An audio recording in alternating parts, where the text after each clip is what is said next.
BALQIS. My name is NURUL ILYANA binti IDRUS as a first presenter for today.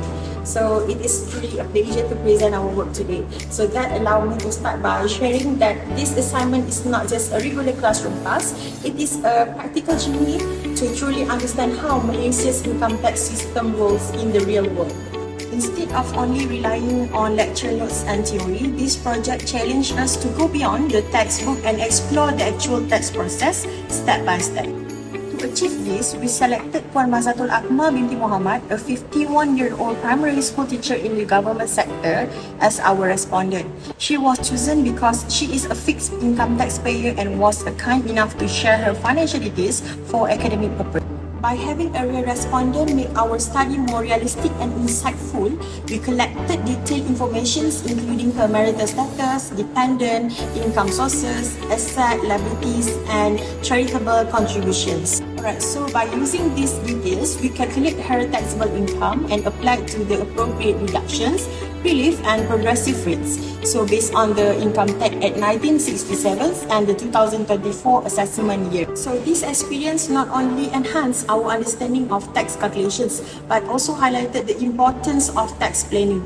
We learned how relief such as those for children's educations and zakat can reduce financial burdens. So the most importantly, this assignment developed our analytical thinking and professionalism in handling sensitive data. So I think that's all from me, and I will pass to the next presenter. Thank you, Aisyah. Now I will continue with a methodology. Firstly, our respondent is Puan Mazatul Akmal, a 51-year-old primary school teacher who works in government sector. She was chosen because she is a Malaysian taxpayer with a stable source of income and she is willing to share her financial information. In the first phase, we conduct a face-to-face interview using a personal profile template provided in the assignment. This is because it can help us to gather accurate information about her background, family details, income sources, assets, liabilities, and donation. The second phase was income tax assessment. We analysed the information based on the income tax at 1967 and 2024 relief schedule.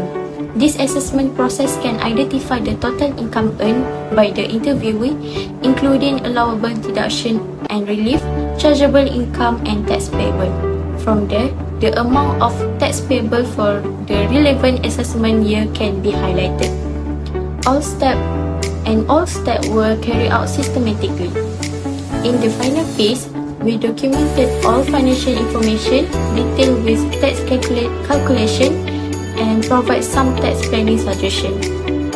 This methodology allowed us to apply theoretical knowledge to the real-life case and also give us practical insight into tax planning and assessment. So that's all from me, and I will pass to the next presenter. Hello, my name is MUQRIZ HAIQAL bin NIZAR, and now I will continue with the income tax assessment. So based on the table, Puan Mazatul has received an annual salary as a teacher of 81,350 ringgit. She also received a bonus given by the government to all civil servants worth 500 ringgit. Finally, she also received a dividend of 5.75%, which is equivalent to 1,375 ringgit from her investment in the ASNB.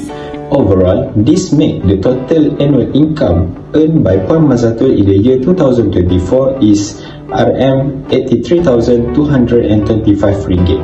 Okay, now let's take a look into the table. So based on the calculation of allowable deductions and relief, the total amount of allowable deduction and relief obtained by Puan Mazatul is 16,800 ringgit.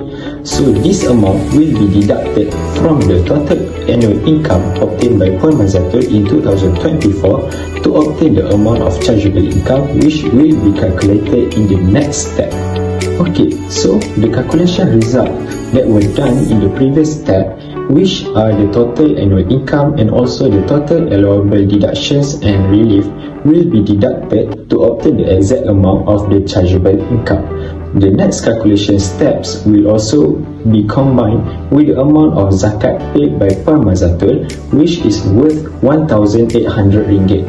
As a result of this calculation, the total chargeable income for Puan Mazatul is RM64,625.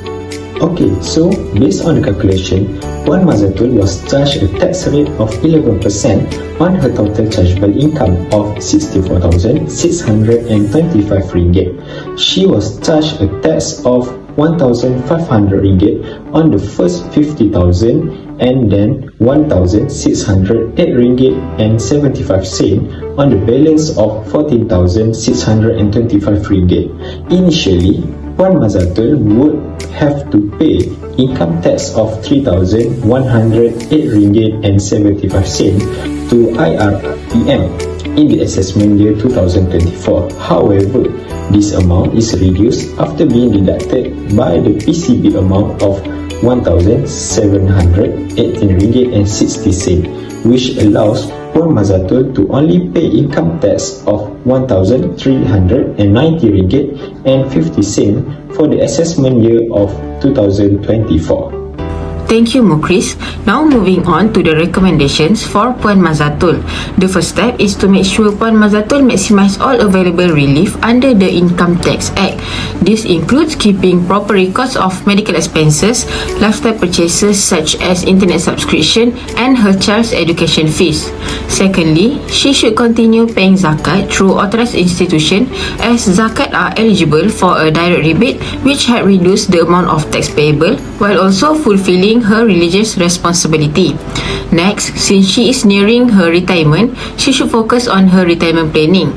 Contributing to the private retirement scheme can give her tax relief up to RM3,000 a year, while voluntary contribution to the EPF combined with life insurance can provide relief up to RM4,000. These measures both reduce her current tax and secure her future. In addition, Puan Mazatul is advised to diversify her investment. Currently, she only receives dividend from ASNB.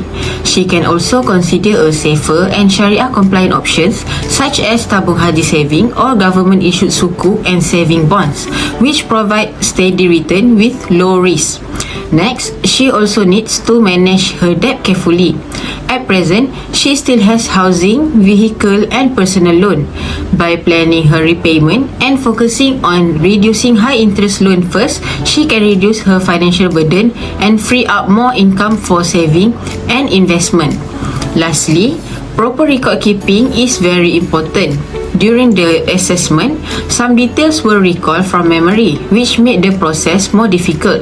By keeping receipt for medical treatments, donations and education expenses, she will ensure greater accuracy in her tax filing and make full use of all reliefs available. That's all from me. I will pass to the next presenter. Now moving on to the reflection. This assignment has been a meaningful experience because it connected theoretical knowledge of taxation with real practice.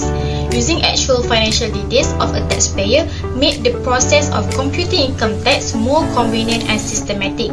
It also showed how different factors such as employment income, dividends, allowable reliefs and zakat contributions directly affect the final chargeable income and tax payables. So from this, one of the key lessons highlighted is the role of tax planning. With the right understanding of reliefs, the tax liability can be significantly reduced.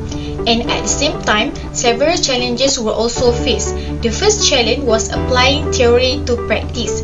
While concepts like income, reliefs and deduction were familiar from lectures, working with real figures required deeper understanding and sometimes rechecking with the official IRPM guidelines.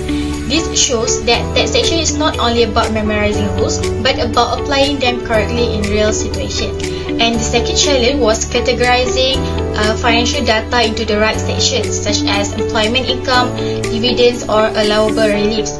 Even a small misclassification could change the chargeable income and final tax payable. So accuracy and careful cross-checking were essential. And finally, collecting supporting materials for the respondent was not always straightforward because information such as medical expenses, education costs and charitable contributions needed receipt or the exact amounts. but sometimes these were only recalled from memory of the respondent. So this highlighted the importance of proper record keeping for taxpayer to ensure accuracy and to avoid missing potential deductions. And in conclusion, the reflection shows that taxation is more than theory. It is about accuracy, interpretation, and careful planning in practice. That's all from our group. Thank you.